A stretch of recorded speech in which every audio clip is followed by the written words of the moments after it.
You're listening to Crazy Shit in Real Estate. You'll be amazed at all these wild but true situations that others have found themselves in. Because on this show, you'll hear uncensored, unbelievable stories from the world of real estate. I'm Leigh Brown. Let's dive right in. I'm Leigh Brown. This is Crazy Shit in Real Estate. And today, y'all, is one of those literal stories that is relevant to the name of the show. And that's all I'm going to tell you. Jim Whatley is with us from Florida. I hope you will sit back, have a good thought in your head, enjoy this conversation. I'll see you on the other side. How are you? I'm good. How are you doing? I'm fantastic. Thank you for joining me. Oh, no problem. Whether you enjoy by the end, we won't know until then.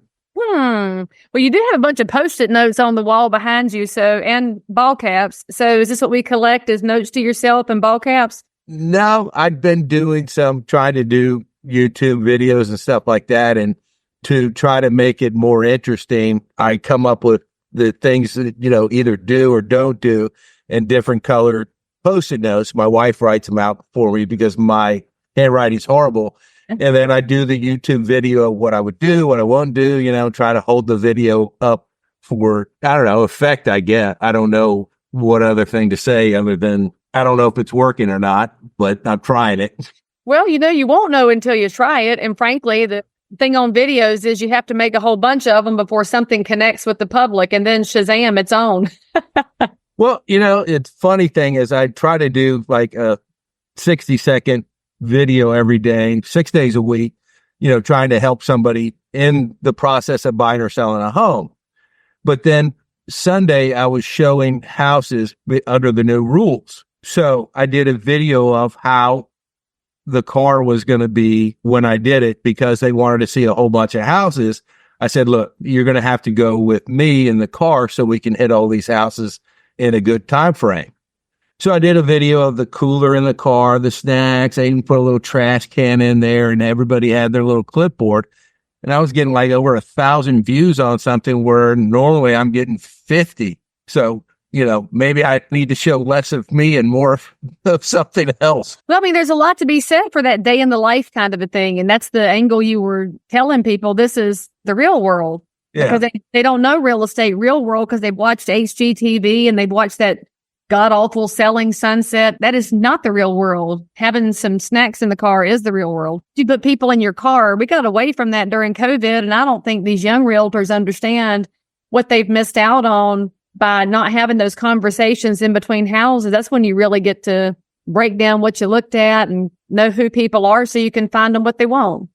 Well, typically I didn't do it before. I haven't done it in a while, but it actually makes you a little bit closer, I think. You know what I mean? It shortens the get to know you phase because you're right next to each other and you got to be polite. Well, and it's all what my daddy taught me when I first got in the business. He said one of the tricks to showing houses, like, oh, what's the trick to showing houses, Daddy? So you go over to the passenger side of the car, you'd open both doors at the same time and allow the buyer couple to get in the car. And Daddy said the one that gets in the front seat is the decision maker. People do that without even thinking about it. So now you know how to direct your conversation while you're showing and while you're in the car. You obviously can glance at the back seat or look in the rear view, but the one next to you, that's the one that's going to make the call. So those little psychological things that we can learn so we can respond effectively don't happen if all you do is text and show up at a house and run back out of it. Well, the other thing I've kind of found over the years is I've seen, where they have arguments and stuff like that. I think sometimes if I take the wife's position, at least half the time, you know what I mean? If she's right, you know what I mean? She might not be. You mean if she's right? Come on, Jim. And it ain't half the time. It's like 95% of the time. And if he thinks he's in charge, it's because she's allowing him to think he's in charge. The funny thing about that is long time ago, I was in the DMV line up in Northern Virginia. And I was talking to the lady that was in front of me, and they were from Iran. So they were Persian. And she was telling me that my dad is the head of the household, but my mother reminded him that she was the neck. So she points him in what direction that she wants to go. That's what they said in my big fat Greek wedding. And I think it's the line that all of us said, that's exactly true across most cultures. And we have something in common after all. All right. So now that we're way rambling, tell my audience, who is Jim Whatley? Where are you located? What are you doing around real estate? How long have you been in? Give them a little brief thumbnail sketch of Jim. Okay. Slow me down when I get to rambling. So this is my 18th year in real estate. Before that, I was a chef, and the last position I had, I was the chef for the Motion Picture Association in DC, where it was a lobbying firm where we did dinners and show a movie for a lot of the congressmen, senators. Sometimes we would get Supreme Court justices, a king one time of Jordan, former presidents, things like that. And so occasionally we'd get movie stars to come through, not super big movie stars, but, notable ones, things like that. So that was a pretty interesting gig. Things were changing at the point, and I was getting to the age where if I didn't move on, I would never move on. You know what I mean? And being in the business, I always wanted to have my own business, and I was interested in homes and real estate and stuff like that. And like everybody thinks, I can be a realtor, until you actually start doing it. And then you're like, holy crap, what did I sign myself up for? But I found that a lot of things are the same in that you are orchestrating an event. And I try to tell people buying a home or selling a home is a lot like coordinating an event. You've got to make the plan beforehand. You've got to get everything ready. You've got to get everybody on board. You've got to order things. You've got to make sure that everybody's doing their job at the right time so we can close at the right time or have the event at the right time. So everything kind of equates back to that. And like a chef, you are the one that is controlling the situation and trying to make sure that people do what they do. And that's probably the hardest thing, is getting everyone on the same page, getting people to do what they need to do when they need to do it, so everything gets timed correctly and the meal is served at the wedding or whatever the event is. And so it has translated very well. I love the business that it is because I'm my own broker. I don't have agents, don't want agents. I just enjoy the actual working with buyers and sellers, that I don't want to go back and be a broker and have agents. I mean, it's a weird quirk because everybody else, once they get to a certain stage, they're all trying to get away from the buyers and the sellers. I have always made a lot of connections with the buyers and sellers, and they become friends, and it's enjoyable to me. And my wife says it's just because you just like talking. But it's interesting. A lot of those agents say they want to go into management or go into ownership. They get there and then find out very quickly that the skill set that makes you good with buyers and sellers, the talking and the connecting, is a whole different skill set than what you have to do to run an office. And I've talked to so many agents that they make that transition. They want to go back because they really miss those relationships and those connections. And I guess the event coordination, I've never heard that comparison before, but I love it. But before we go on, I do have to ask you a random question. If you served the king, did you have to have like an official taster there? Were they making sure your food wasn't poisoned? Because I'm so fascinated by that. It was the King of Jordan, and it was one of the newer Star Wars premieres, and he just came in, and no, not really, but man, but you were such a celebrity chef that there were no. That was going to be exciting, Jim. You just licked all the red off my candy, but all right, here we are.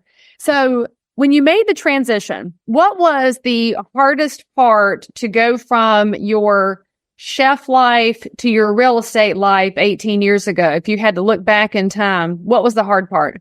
The most difficult part is understanding from going, I call them W-2 people, people that get a W-2. You're just used to showing up to work, and work is provided to you. So I got my license, and I'm like looking around and I say, okay, what am I supposed to do next? Because you're an agent, you're working for a brokerage, and then there's really no agents that really want to help you. It's not a system that is set up where an apprenticeship or anything like that, or some medieval guild where once you are in here and you learn how to do all of these things, you will then move on to become, a thing. The competitiveness that I found is probably the downfall of the real estate business, where the ability to give information to another agent and help them succeed is probably the worst part, where in the food business, you're always helping, you're always teaching, you're always probably training your replacement. So when you move on, the new dishwasher's hired, everybody moves up a step. In real estate, I found it's very kind of almost cutthroat. And, I found out that some little old ladies will cut your throat in a deal, quicker than some other guy that looks like Gordon Gekko or something like that. But that's enjoyable too. And I've found that if you do a very good job in real estate and you work with somebody on the other side of a transaction, you get a trust, you get a familiarity. So the next time you do a deal with them, your word should be gold. You know what I mean? When you say, look, I can't answer for the seller, but this is what I think we can do, what we can do. You short circuit the whole getting to know an agent. And what people don't understand, that trust is built up over time, and giving your word and following up on the word. And that I love that you said that, because it's one of those things that's misunderstood about the business, because it's portrayed as all cutthroat, but it's not. Some agents, absolutely, that's their MO. That's how they do the business. The other side are exactly what you're describing. They are so focused on, how do I support my colleagues while representing my clients so that we can do a good job, so that we can trust each other in the future, which I think that's the top layer of real estate. Has always been that truly collaborative person who happens to become more successful because they're collaborative.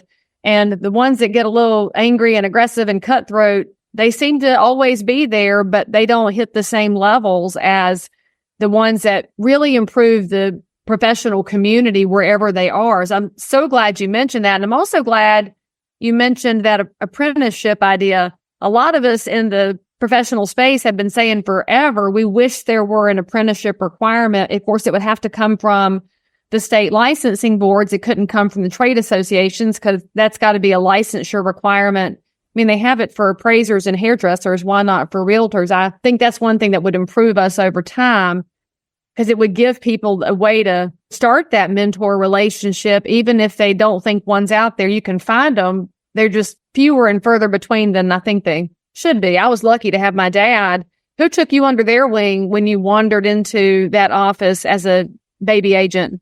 Yeah, look, I probably, to my own detriment, when agents, I get phone calls occasionally and somebody like, oh, can I hang my license with you?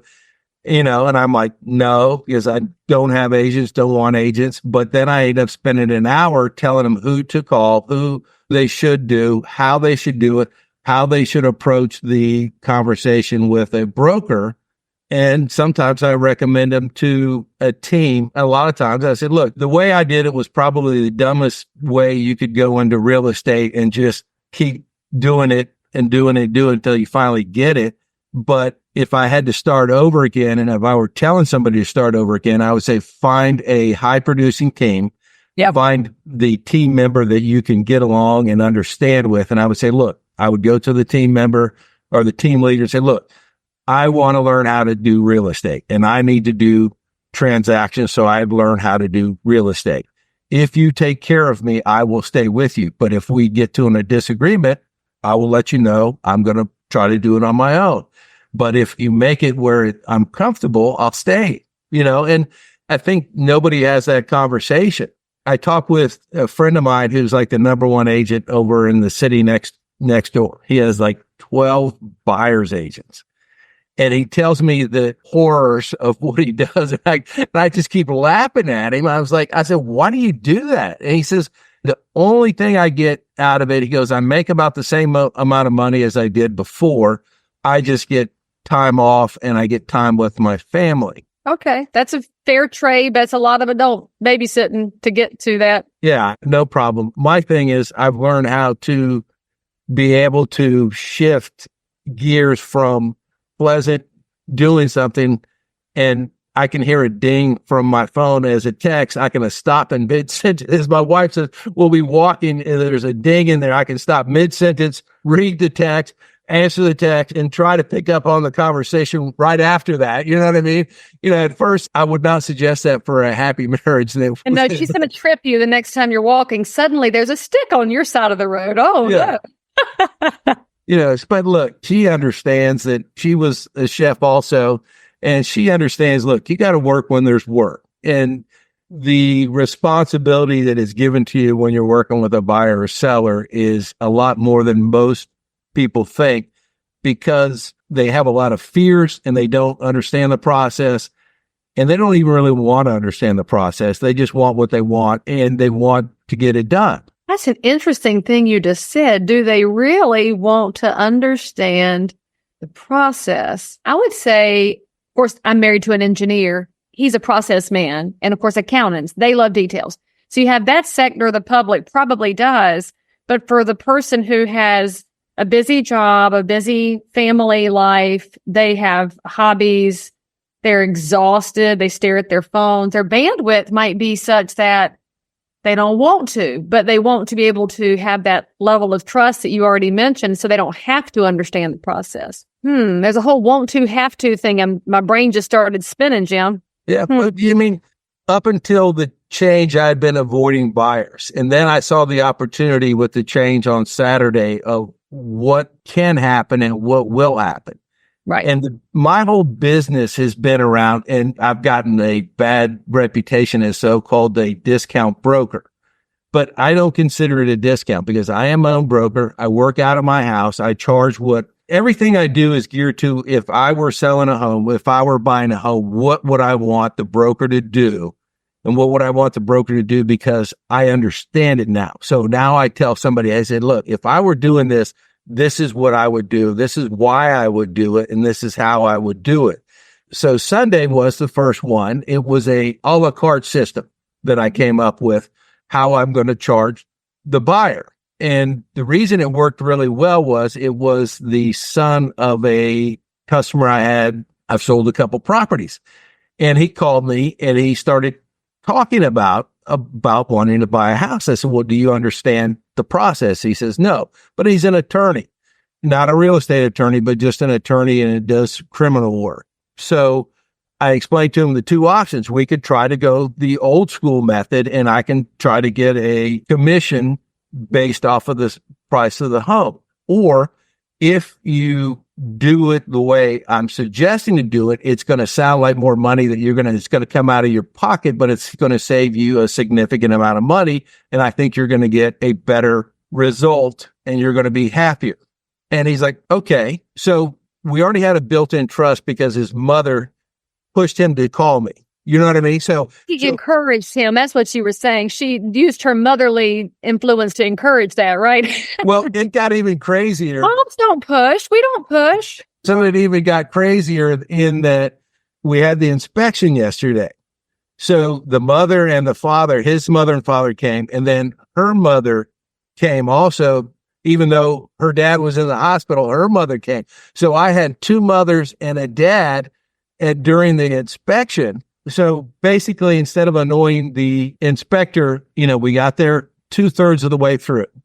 Then I got them to go look at the house because they hadn't seen it. So they just look through. I said, don't ask the inspector questions. He's going to come back. I said, when you go look, when you have questions, come back to me and I'll answer all your questions, that I can up to my ability. Then we just started talking about kids and everything like that. And the mother of the wife was saying that the husband was, well, he can fix this and he can fix that. He can fix that. I said, well, as soon as he finishes all that, he can come over to my house because I can't fix crap. You know what I mean? I can find guys real easily and I understand good work, but me actually fixing stuff doesn't work because my wife typically goes, don't fix that. Go sell another house and pay somebody to fix it so we can get it done well. I love your wife because she's saving herself time and money by encouraging you to live within your skill set. Well, she's been with me a long time, but it's hereditary. So you want to hear another story? So my dad was in the Air Force and we moved around a lot when I was a kid. and one of the casters was missing off their bed. And my dad just got a brick, and they wrapped some of that contact paper around the brick and just stuck it under there. Because of course. Yeah. So finally, to get a new caster, my mom walked up to him and said, look, you either get a new caster for that, or I'm buying a whole brand new bed. So there was a new caster within a day or two. But also the other quote from my mom about my dad was he would try to fix the plumbing. The plumber told my mom, he goes, oh, Mrs. Whatley, tell your husband that it will be less expensive if he tries not to fix it before I get here. So that ended my dad's ability to fix anything. And we should just point out to everybody watching and listening, as your realtors, we always encourage you to use appropriate professionals. And that's why we have a list, because we know when we walk in and see your DIY projects, we know when you've tried to fix things and it wasn't in your skill set. I like your mom's style. And also, I should also point out, Jim, for the young people who don't know what contact paper is, that's what we used to cover our textbooks in for school, because you had to protect the cover or you would get dinged a nickel when you turned it back in when we had real books. And old people used to put shelf liner in. I don't think people use shelf liner anymore. And it's just another example of things that have kind of faded out of the general consciousness. But I know exactly what you're talking about, because the brick was decorative and your dad was trying to let it blend into the bedroom. Well, I don't know how much more you want to go, but, speaking of contact paper, so the WDO inspection was yesterday, the wood destroying organism, or some people call it the termite inspection. So he was telling stories to the parents also, you know what I mean? Yeah, the guy had an audience, and, he was talking about that you wouldn't believe he opened a drawer one time and only one drawer had the contact paper on it. And he goes, he checked every other drawer, and he finally said, this is just weird, so he kind of lifted it up and the whole bottom was just eaten up by termites. So, people were trying to hide the termite damage with contact paper. I've never seen that done myself, but that means now that you've said it and spoken it into existence, I'm going to run into it. Thanks a lot for that. Appreciate it. The home inspector that I found in the beginning has beaten into me everything. He's since retired, but he's always like, never say something that you don't know. Because how everybody says, he would beat in my head, you don't know that. You know what I mean? When I say, well, it's probably leaking because of this, he said, you don't know that. You know what I mean? Do not say something you don't know. You say, I think this could be a possibility, but never say you know it. Never own anything, because it's all whatever, but he usually refers to me as like the Forrest Gump of real estate, because all this crazy crap just kind of floats into my life, and kind of where I guess we've never even gotten to the story that I proposed to get on the podcast. Well, roll into it, Jim. Let's go. Tell your crazy story, because obviously our listeners listen to these conversations because they never know where we're going. Yeah. Well, so this started out, and I had a townhouse, and it was, I don't know, I'm sure you probably have some wetlands. These townhouses were built over like a wetland on pilings. And you're in Florida, correct? We're in Florida, North wetlands. So yeah, zero elevation wetlands. Yeah. So we got a contract on the house, got a home inspection, and then the appraiser came by, and it was a VA deal, and the VA appraiser denied it, says there was water underneath the structure. All of them, the whole row of houses had water under them. And I just assumed, and correctly, that it was part of the wetlands. But I looked up the VA regulations and stuff like that, and it said water in basements and crawl spaces. And I'm arguing with the lender and the appraiser, saying, that's not a crawl space, that's not a basement, that's open air. And it's on pilings for a reason. I said, they put them on pilings because it's in a wetland. So, of course, there's water there. They would not buy my arguments, killed the deal. That one goes away. So we finally get another deal on the house, and the inspector's there going through the whole thing, and he's going to walk around the big buildings and look underneath the thing as part of the inspection. Well, I needed to use the restroom at the time, so it just dumb luck. When I flush the toilet, the water goes through the pipe, and the pipe was not glued. And so the sewage from the house and the showers was dumping, and it was spreading along all 10 of the townhomes. So there was a layer of all of that water under the houses was from flushing? Yes, and shower. It wasn't all flushing. I mean, it was some clean water in there. It was a balance. Yeah. So we get this. So I call the buyer's agent. I telling everybody what's going on, so everybody knows where we are. I'm trying to get a hold of the HOA president. I'm trying to, because it's not just this one that is going to be affected. Right. It's going to be every home there is going to be affected. And so the buyer's agent is asking me, hey, well, what are we going to do about that? I'm like, how the hell do I know what we're going to do? I've never heard of this. I've never seen this. So as we were talking, I said, okay, this is what I think we should do. I said, I don't know this, but the first thing I would do if I were you, I would call the health department for the county. So we call the health department. The health department comes out, looks at it, starts talking with the HOA president. So we finally got a plan of action. The health department says, okay, look, first of all, glue the thing back up so we can stop the leak. That is done. So then they basically spray a neutralizing agent over it, scrape it all off, spray another neutralizing agent on it for the second time, and then put some filter back over it, and then check all of them for leaks. So the buyer stuck into it. Everybody stuck with it. It closed. That was my crazy story that I thought would get me on this show. Well, I mean, the show is called Crazy Shit, and we don't always mean that to be a technical term and a very literal term, but in this case it is. But I'm sitting here thinking, you're doing the appropriate professional realtor job of all the steps. So the property, the inspection. You've got 10 units here. Were none of them inspected? How did this not get discovered before this unit? Was this the very first occupied unit in there? How did it get a CO? What in the world? Don't know. You know what I mean? Sometimes, look, there's different levels of inspectors. There's different levels of HOA people, and there's different. But the wastewater's dumping out of the property. This is not like a super special inspection thing. It's crazy. But it is a reminder, though, when you're buying a house, if you're listening to this or watching this, when your realtor says, highly recommend a third-party home inspector, these are the kinds of reasons why.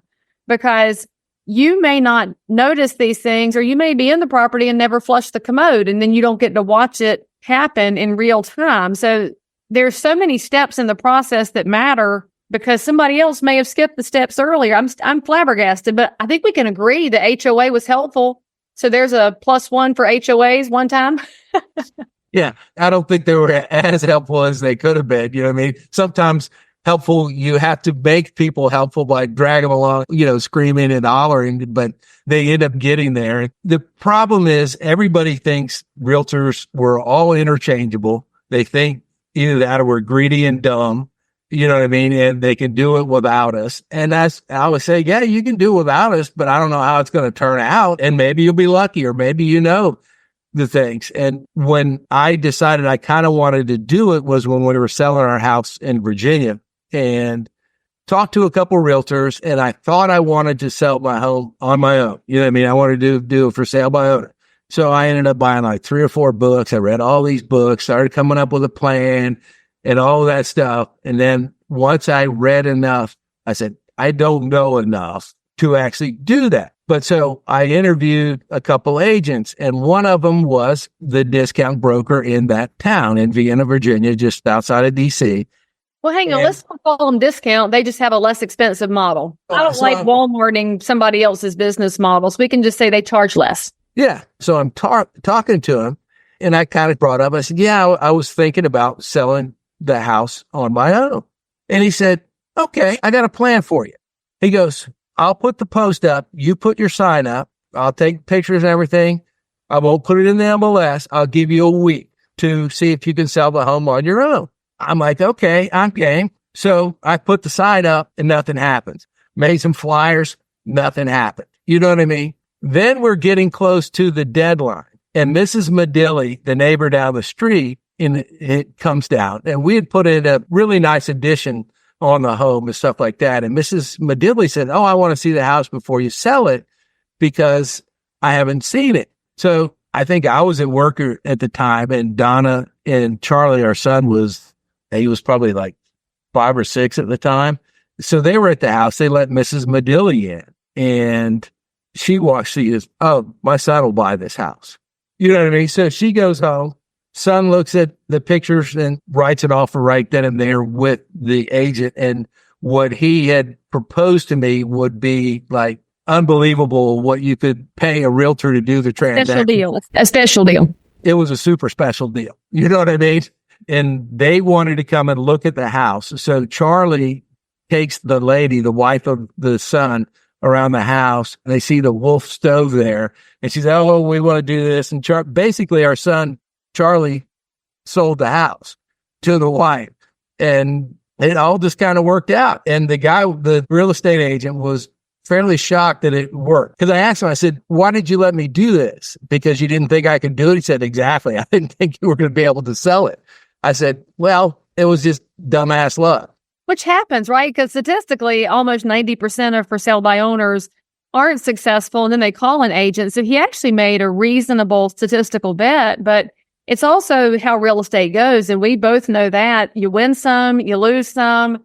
At the end of the day, though, if you're reasonable with people, kind and honest, it all works out in the long-term wash. And your 5-year-old sometimes sells things that grown-ups don't sell, but he didn't have a license. You didn't have to pay him. So well played. Well, but he's going to get it all in the end. You know what I mean? I mean, if you leave anything behind, y'all might just skid into the grave with everything spent. He'll have to make it on his own. Yeah, he'll be fine. He's significantly smarter than me. He doesn't want anything to do with real estate. Good job, Charlie. Yeah. No, we love the business. Jim, if there's anybody that wants to reach out to you and find out about what you're doing in your real estate business, to hear more about your multiple different plans for the consumer, what's the best way for them to find you? Well, it's uberrealty.com, and my phone number is 850-499-2940. And if you ever want another episode, you can come up with the name of how I got Uber Realty. Okay, friends. So if you're listening or watching and you want Jim to come back for part 2, you better say something nice in the comments. Give us an upvote, a like, hit the bell. But Jim, I really appreciate you coming on the show and frankly, walking with us in about 12 different directions. I enjoyed our conversation. Yeah, this is my first podcast, so I appreciate it. And it was very enjoyable to do this with you. Thank you for letting me do it. I don't know if anybody else will let me do it after this, but thank you. Well, you never know till you ask. So there you go, friends. If you want to be on the show and tell us one of your stories, you should absolutely hit me in the comments or in the direct messages. But in the meantime, hit the bell, leave us a comment, and I'll see you next time. As always, I'm so super thrilled that you joined in for more crazy shit. And if you're a realtor, investor, inspector, lender, or just a regular human being who happens to have an unbelievable story that you need to tell the world about, or frankly, you just need to one-up the story you just heard, then make sure to DM me on Instagram at Leigh Thomas Brown, or tweet me at Leigh Brown, or frankly, any social network where you hang out. I'm there. And if you had some fun, then you totally want to subscribe so you don't miss out on any future episodes.